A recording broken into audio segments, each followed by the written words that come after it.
Un saludo cordial y afectuoso para toda la audiencia y para el Ministerio Verdad Adventista. Agradezco a Dios por el estudio de la lección 12, preparada para el sábado 23 de diciembre, Esther y Mardoqueo. Yo te haré luz para los gentiles y llevarás mi salvación a los confines de la tierra. Isaías 49:6, nueva traducción viviente. El libro de Esther es el segundo de todo el Antiguo Testamento que, al igual que el libro de Ruth, llevan el nombre de una mujer en sus títulos. Pero el libro de Esther se conoce de forma particular porque en todo su contenido no figura ni el nombre ni el título de Dios. Esto causó mucha controversia a la hora de decidir su inclusión en el canon sagrado. Sin embargo, a pesar de lo anterior, se percibe que Dios está activo y al control de los eventos y de la historia a fin de salvar a su pueblo. El libro de Esther relata de forma inspiradora cómo los hijos de Dios en circunstancias especiales se ven forzados a habitar fuera de su tierra natal y son utilizados como testigos por Dios en tierra extranjera para desarrollar un ministerio transcultural. La ubicación de los acontecimientos del libro es en medio de dos decretos que autorizaban el retorno de los judíos a la tierra natal: el de Ciro, rey de Persia, bajo el liderazgo de Zorobabel, y el de Artajerjes, rey de Persia, liderado por Esdras. Dios, que conoce el fin desde el principio, había provisto una forma en que su pueblo saliera de los dominios persas y fuera protegido en su tierra natal. Sin embargo, muchos no aprovecharon esta oportunidad, como Esther y Mardoqueo, y se quedaron en Persia. Pero Dios fue preparando el escenario a fin de protegerlos cuando se diera la emergencia, cuando Amán propuso al rey Asuero un decreto de exterminio de todos los judíos. Amán era descendiente de Agag, rey de los amalecitas, con la intención de cobrarse una factura por la destrucción casi total de los amalecitas en el tiempo del profeta Samuel. Pero la providencia permite la destitución de Basti, esposa del rey Asuero, y que éste promulgara un decreto en todo su reino en búsqueda de una doncella virgen para ser la nueva esposa del rey. Y Dios eligió a Esther para dicha posición, y a Mardoqueo, su padre adoptivo, para que ocupara un lugar especial entre los servidores del palacio real, finalmente llegando a ser el primer ministro de toda Persia. Los dos personajes desarrollaron un papel principal en la trama del libro, desde un principio hasta el fin, y la narración finaliza con el milagro de la fiesta de Pur, Esther 9 del 26 al 31, donde los judíos fueron librados de la amenaza de su exterminio total y tuvieron alegría y paz, un evento tan significativo que se conmemora en la actualidad. El libro de Esther nos muestra cómo el pueblo de Dios juega un papel importante aún bajo las circunstancias extremas, y es un privilegio suyo el dar el testimonio de Dios y de su verdad ante reyes y gobernantes de las principales potencias de la historia universal. En esta oportunidad vemos el curso de los eventos de la historia de Esther y Mardoqueo y de sus compatriotas en los siguientes aspectos. Número 1. La parte humana, testigos fieles de Dios en tierra extraña. 2. La parte humana, mantenerse firmes en los valores, aún bajo la amenaza de exterminio. Y la parte 3. La parte divina, el milagro del Purín y la liberación del pueblo de Dios, finalizando siempre con las aplicaciones pertinentes. Comencemos con la parte humana, testigos fieles de Dios en tierra extraña. El libro de Esther narra los sucesos que ocurren después de los 70 años de desolación y cautiverio de los judíos en Babilonia. Para esa época estaban bajo la administración del reino persa. Dios permitió ponerlos a prueba a fin de hacerlos testigos en tierra extraña. Esta respuesta es independiente de las condiciones imperantes en la tierra.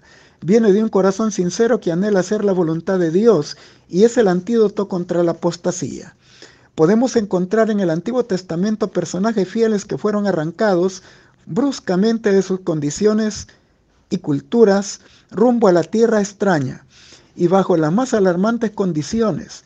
Nos referimos a José, hijo de Jacob, vendido en Egipto como esclavo por sus hermanos, a Daniel, Ananías, Misael y Azarías, cautivos en Babilonia, y a Esther y Mardoqueo en Persia, y cómo testificaron con una fidelidad inquebrantable delante de estos reyes donde fueron llevados, y cómo Dios los colocó como primeros ministros en José en Egipto, Daniel en Babilonia y Mardoqueo en Persia, respectivamente.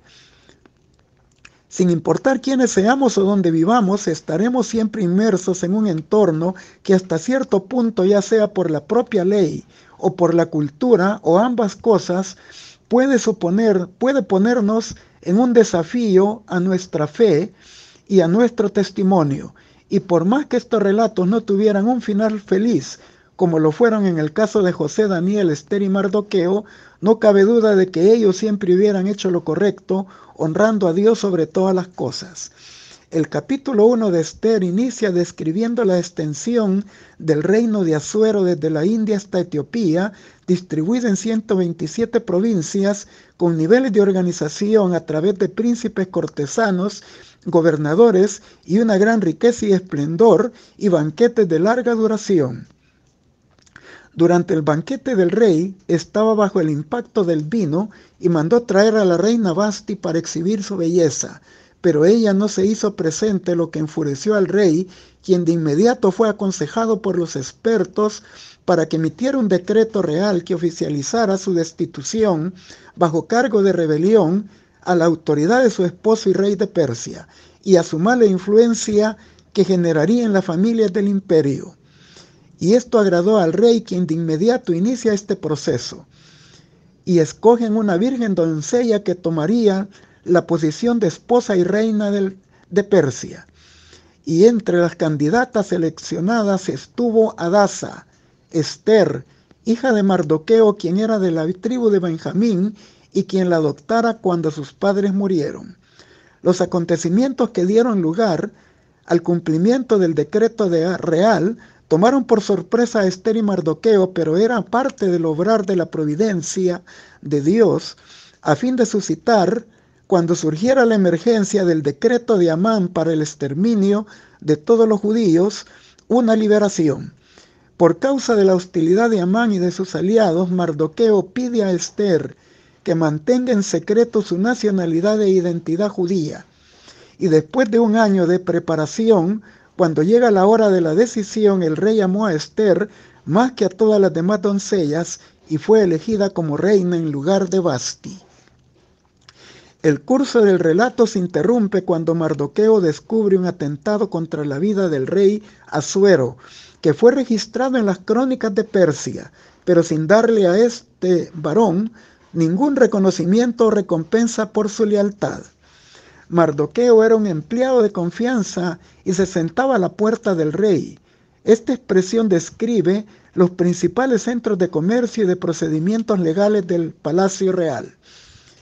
El capítulo 3 dice que después de todas estas cosas, el rey Asuero engrandece a Amán, hijo de Hammedata Agageo, y le honró, colocándolo en una posición superior a los demás servidores del rey. Todos los que estaban a la puerta se arrodillaban y se inclinaban ante Amán porque así lo había ordenado el rey, pero Mardoqueo no lo hacía. El orgullo de Amán se vio empañado cuando supo que Mardoqueo no se inclinaba ante él, y a pesar de que algunos de los sirvientes le habían instado a hacerlo. Por primera vez, Mardoqueo les declara que todo se debe a su fe judía, y esto llegó a oídos de Amán, quien enardecido recordó aquel viejo conflicto entre Israel y Amalek. Primera de Samuel 15, 32 y 33, Esther 2:5, y fraguó aquel plan genocida para exterminarlos por completo. Esther 3:6, persuadiendo al rey de que la seguridad de su reino se veía amenazada por un pueblo que se había esparcido y distribuido entre todos los pueblos y provincias, cuyas leyes eran diferentes a las del pueblo y que no acataban las leyes del rey de Persia, y que en nada beneficiaba al rey dejarlos con vida. Esther 3:8, y que a cambio del exterminio él daría al tesoro 10,000 talentos de plata. Y pareció bien al rey, quien se quita el anillo real, le da la autoridad para que dicte el decreto y lo selle, y aún más le da la autorización de quedarse con toda la recompensa que él había ofrecido a cambio del exterminio. Esther 3 del 9 al 15. La lealtad que se le rinde al Dios verdadero no puede desviarse a ningún otro ser creado, porque esto implicaría violar el primero y el segundo mandamiento del Decálogo, Éxodo 20 del 3 al 6. Por lo tanto, fue denunciado Mardoqueo para ver si mantenía su posición de desobediencia a las órdenes reales. Pero Amán había calculado los detalles y buscó la promulgación del decreto real un día antes de la fiesta de la Pascua para causarle sufrimiento, porque ponía en riesgo su existencia, tratando de opacar aquella liberación que Dios obrara con brazo fuerte, sacándolos de la esclavitud de Egipto un 14 de Nisán. Éxodo 12, 6, Levítico 23, 5 y 6, Esther 3, 12. Todo esto revelaba que Amán conocía la historia judía y había decidido revertir esa victoria y raerlos de la faz de la tierra.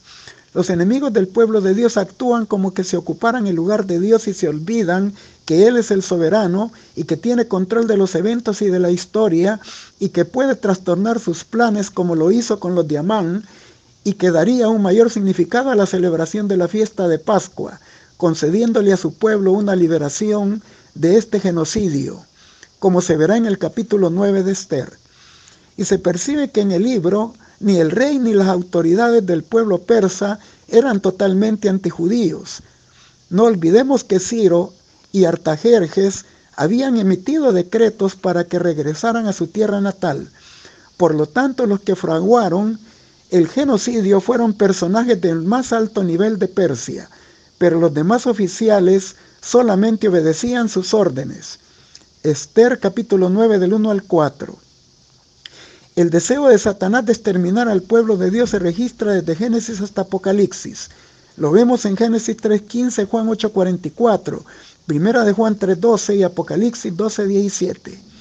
En el futuro, el pueblo remanente de Dios será amenazado por un decreto universal de exterminio similar al de Asuero, pero no cederá ante ninguno de estos decretos que pretenderán obligarlo a la violación de la santa ley de Dios, aun a precio de perder sus garantías y sus vidas y todos sus derechos. Los instrumentos de Satanás verán en el remanente a un Mardoqueo a la puerta que no se inclina ni cede a sus principios y su lealtad al Dios verdadero, y aunque sufrirán todo tipo de persecución, segunda de Timoteo 3:12, su consigna será: es necesario obedecer a Dios antes que a los hombres, Hechos 5:29. Continuamos con la parte humana, mantenerse firme en sus valores aún bajo la amenaza del exterminio. El capítulo 4 de Esther describe el duelo de Mardoqueo vestido de cilicio con gran lamento y llanto y gemido, y luego la recomendación del ayuno y el clamor de toda la comunidad judía y de Esther y sus doncellas. A través de Hatak se sostiene la comunicación entre Mardoqueo y Esther, quien le indica a la reina lo que había sucedido y que había llegado el momento de revelar la identidad judía ante el rey Asuero e interceder por su pueblo. Y aquí podemos leer las palabras significativas que le manda decir Mardoqueo a la reina. No pienses que escaparás en la casa del rey más que cualquier otro judío, porque si callas absolutamente en este tiempo, respiro y liberación vendrá de alguna otra parte para los judíos, mas tú y la casa de tu padre pereceréis.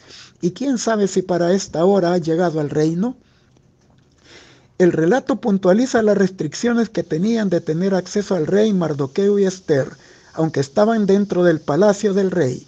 Era un custodio Mardoqueo del palacio, pero no podía entrar en su presencia vestido de cilicio. Y Esther era la esposa, y sin embargo había una ley en Persia que decía que nadie podía acercarse al trono del rey sin una invitación expresa del monarca, quien no la había invitado por 30 días, y si lo hacía era candidato a la muerte. Era el momento crucial que demandaba una reacción de parte de Esther que evidenciara su fe y su amor por su pueblo. Nadie sabía que era judía salvo Mardoqueo, y inmediato toma la decisión de involucrarse sin temor a arriesgar su vida. En este aspecto se revela claramente el Evangelio de Esther en su disposición de arriesgarlo todo por la salvación de su pueblo, un pálido vislumbre de la decisión de Jesús de salvar a toda la humanidad perdida, entregando su propia vida. Aquí también observamos otro principio del Evangelio, el que la fe sin obras es muerta en sí misma. Santiago 2, 18, 20. Era el momento de demostrar una fe viva y no quedarse estáticos. Era el momento de poner en acción esa fe que obra por amor y purifica el alma. Gálatas 5:6, Primera de Pedro 1:7.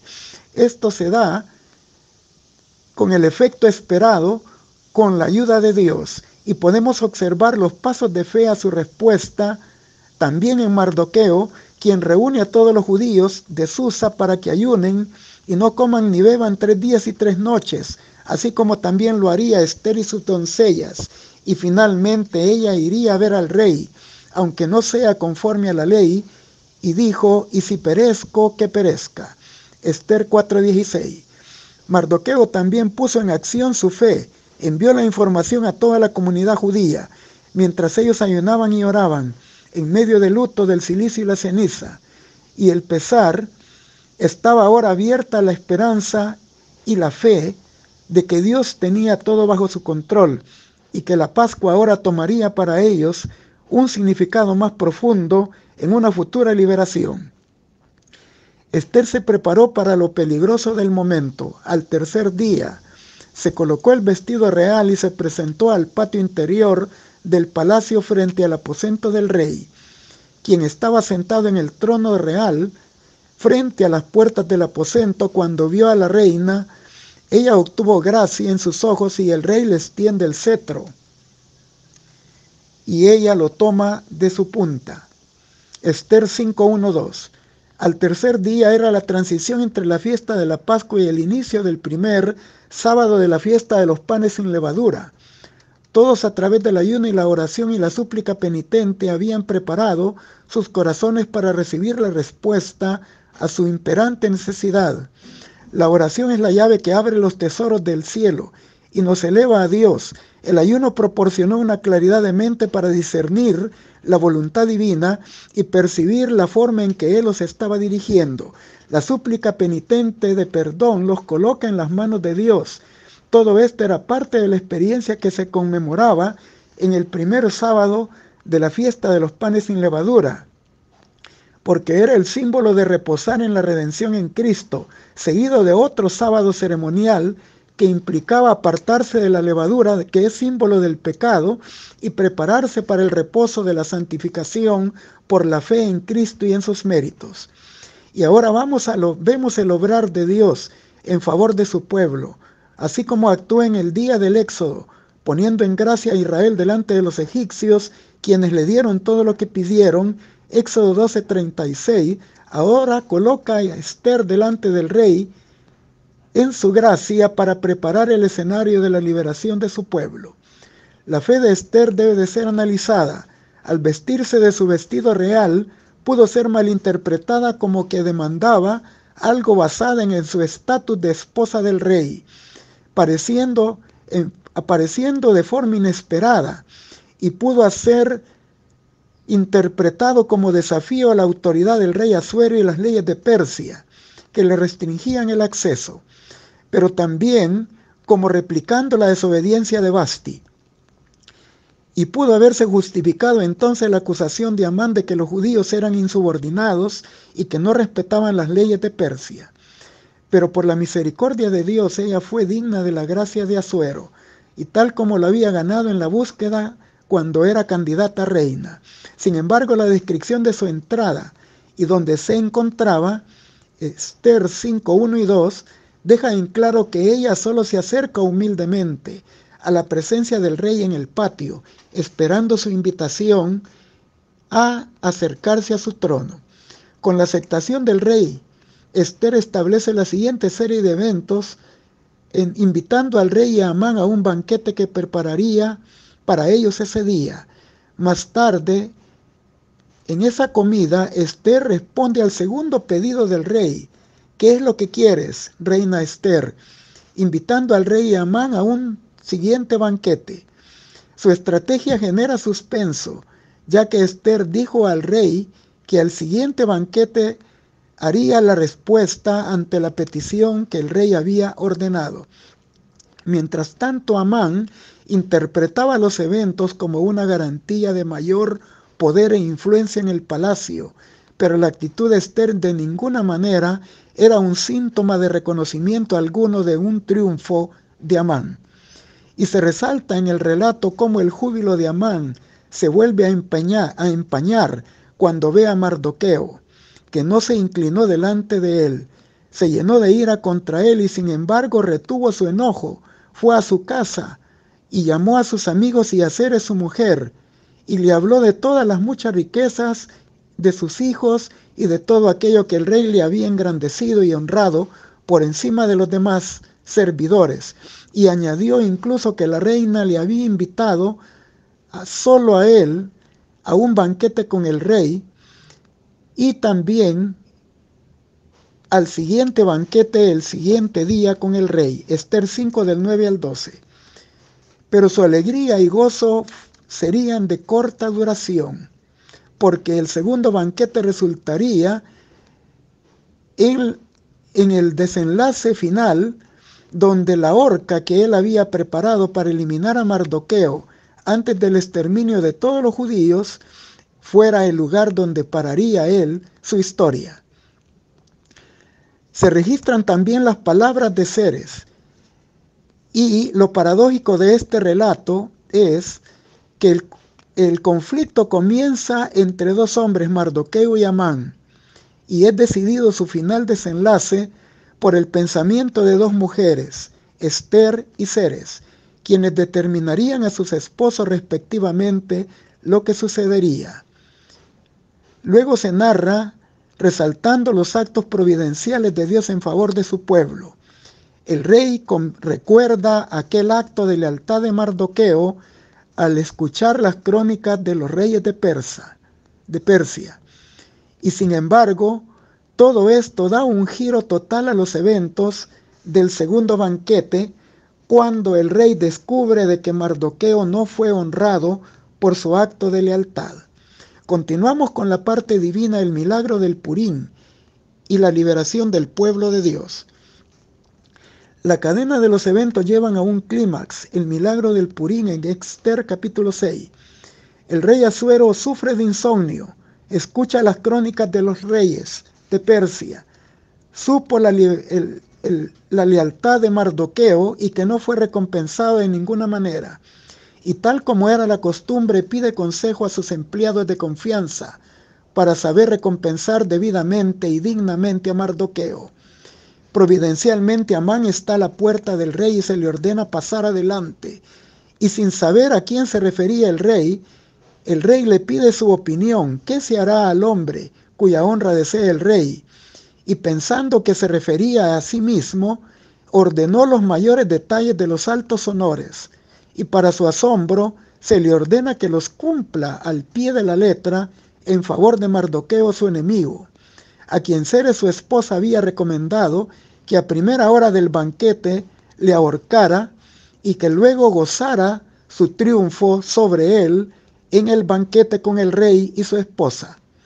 Esther capítulo 6 del 1 al 11 nos da a entender cómo Amán, avergonzado, da cumplimiento al protocolo y luego cómo se retira presuroso a su casa y sus planes comienzan a frustrarse y los eventos se direccionan hacia su inevitable final que lo llevaría a la ruina total a él y a su familia. Estos sucesos en la Biblia indican la plena investidura de Mardoqueo, como sucedió con la honra que diera el faraón a José en Egipto. Y se equipara también con la orden de Belsasar de elevar al rango de Daniel en Babilonia, y se revela también en la posición que eleva a Mardoqueo como sustituto de Amán. El hombre a quien el rey deseaba honrar era Mardoqueo, porque había salvado su vida.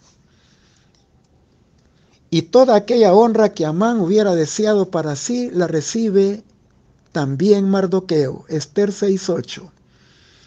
Amán buscaba los honores y terminó humillado, y Mardoqueo, quien asume el papel semejante al de José, como segundo al mando de Persia, se vestirá con un atuendo majestuoso también. Después de cumplir el protocolo, Amán regresa en desgracia a su casa, cuenta a Ceres lo sucedido, y sus palabras quedan registradas.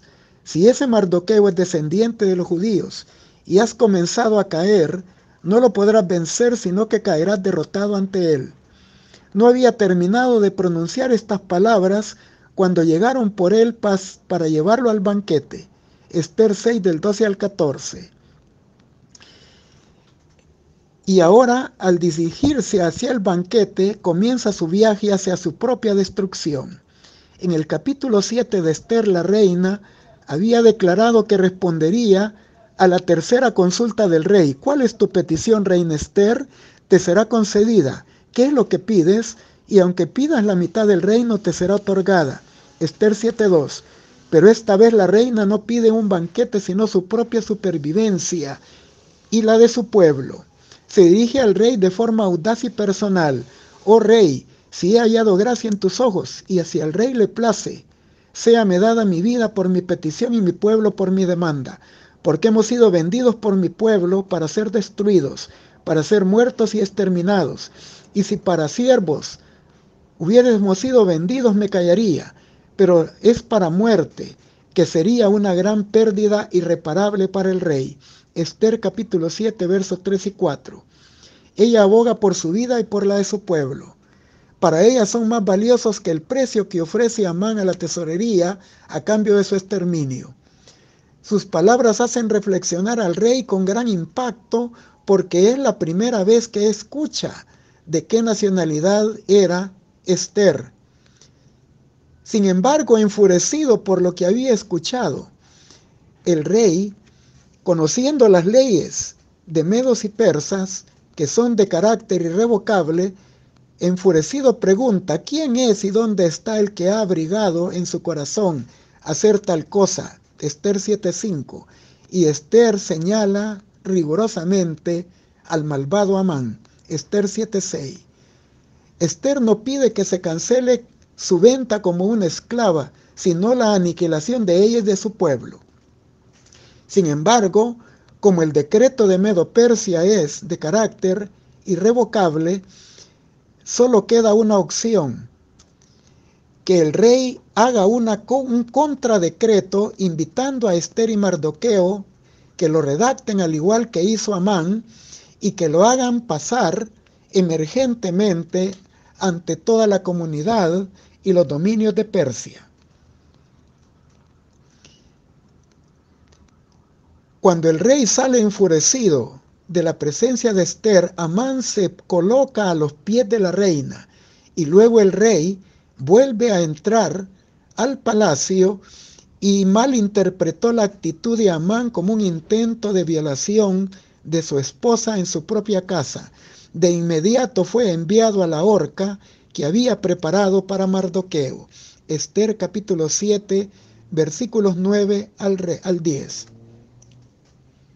El plan genocida de Amán antijudío había sido trastornado y prácticamente se le daba potestad a todos los israelitas para que ellos pudieran defenderse y prevenirse contra todo aquel que atentara contra su vida y contra sus bienes.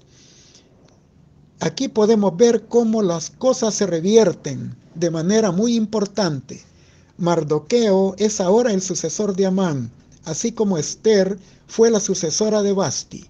Gracias a la providencia divina, la oferta del rey Asuero a su esposa en el primero y segundo banquete se cumplieron, preservándole la vida a ella y a su pueblo, y su permanencia en el reino como su esposa y reina. Esther capítulo 8 y 9 se dan el curso de todas las reversiones que ya mencionamos, donde se posiciona a Mardoqueo como primer ministro de los dominios de Persia. Ahora la petición de la reina es especial en la redacción de un decreto que revierta el sentido del decreto de Amán y le dé libertad a los israelitas judíos de poder defenderse y salvarse. Aquí vemos que Dios está al control de todos los acontecimientos y de la historia final de su pueblo, que fue y que en el futuro también será glorioso. Ahora también de manera más espectacular, Mardoqueo es embestido públicamente como primer ministro de Persia. Y esto es del conocimiento público en todas las aldeas y provincias de los dominios del rey. El temor acerca de la posición de Mardoqueo invade el corazón de los habitantes de las provincias, acerca de las posibles consecuencias que podrían generarse si participaban en el exterminio de los judíos. Sin embargo, llegado el día y la hora, 500 enemigos atacaron a los judíos y fueron neutralizados y muertos. Y el impacto que esto dio entre los habitantes de las provincias es que muchos se convirtieron en judíos al ver la vindicación con que Dios les daba la victoria. Esther 8:17. Mardoqueo había actuado anteriormente para salvar la vida del rey Asuero y ahora éste actúa para salvar la vida del pueblo de Esther y la suya, descartando la anterior acusación de Amán acerca de que eran diferentes en leyes y desleales a las leyes de Persia. Después de haber sido informado de los resultados, el rey vuelve a pedir a Esther: ¿qué otra petición tienes? Porque te será concedida. Y ella pide la vida de todos los hijos de Amán. La fiesta del Pur cambió también la mención que Amán había hecho al haber echado suertes para el exterminio de los judíos en una fiesta de 2 días, el día 13 y 14 de Adar, como una fiesta de gozo y de recuerdo de las promesas de salvación de Dios, que podían celebrar con sus parientes, amigos y compañeros de nación. ¿Somos capaces de percibir la presencia de Dios bajo la superficie de nuestras vidas cotidianas? Las acciones de Dios pueden asumir la apariencia de ser acontecimientos normales y naturales, y si no les prestamos suficiente atención, no notaremos la presencia de Dios en nuestras vidas. El mayor testimonio fue el impacto misionero que causó estos acontecimientos, cuando muchos de los otros pueblos se hicieron judíos. Este es un gran ejemplo de cómo el Señor obra en favor también de las almas perdidas, llevándolos al conocimiento de su plan de salvación. Finalizamos con las aplicaciones pertinentes. Pronto los hijos de Dios serán probados por intensas pruebas, y muchos de aquellos que parecen ahora ser sinceros y fieles resultarán ser vil metal. Cuando la religión de Cristo sea más despreciada, cuando su ley sea menoscabada, entonces deberá de ser más ardiente nuestro celo y nuestro valor y firmeza más inquebrantables. El permanecer en pie en defensa de la verdad y de la justicia, cuando la mayoría nos abandone. El pelear las batallas del Señor cuando los campeones sean pocos. Esta será nuestra prueba. Entonces debemos de obtener calor de la frialdad de los demás, valor de su cobardía y lealtad de su traición. Eventos de los últimos días, página 153. En el tiempo de angustia que espera el pueblo de Dios, deberán dejar de manifiesto que Él es el único objeto de su adoración y que por ninguna consideración, ni siquiera la de su propia vida, pueden ser inducidos a hacer la menor concesión a un culto falso. Maranata, el Señor viene, página 203. El decreto que ha de proclamarse contra el pueblo de Dios será similar al que promulgó Asuero contra los judíos en el tiempo de Esther. El mundo protestante de hoy ve en el pequeño grupo que guarda el sábado un Mardoqueo a la puerta. Su carácter y conducta, que expresan reverencia a la ley de Dios, son una reprensión constante para los que pisotean el sábado sin el temor de Jehová. Y están, de alguna manera, hay que deshacerse de este molesto intruso. Testimonios para la Iglesia, tomo 5, página 425. Ahora no nos parece posible que alguno de nosotros tenga que comparecer solo ante las autoridades, pero si alguna vez Dios ha hablado por mi intermedio, llegará el tiempo cuando seremos llevados ante concilios y ante miles de personas por causa de su nombre, y cada uno tendrá que dar razón de su fe. Eventos de los últimos días, 177. Hay personas que están observando a este pueblo para ver cuál es su influencia de la verdad que ejerce sobre sus miembros. Cuando se colocan delante de ellos las exigencias del cuarto mandamiento vigilantemente, ven cómo lo observan y ven lo que dicen aquellos que dicen obedecerlo. Estudian la vida y el carácter de sus defensores para descubrir si está en armonía con la profesión de fe, y debido a las opiniones que así se forman, muchos serán influidos mayormente o para la aceptación o para el rechazo de la verdad. Manuscrito número 3 de 1885, Mensajes Selectos, tomo 3, página 297. Les deseo un feliz sábado en la bendita presencia del Señor, y que todas estas lecciones que hemos estudiado nos inspiren para mantenernos, al igual que Esther y Mardoqueo, fieles a la ley de Dios, manteniendo con firmeza nuestros principios, aunque seamos amenazados también hacia un futuro exterminio. Que el Señor nos bendiga.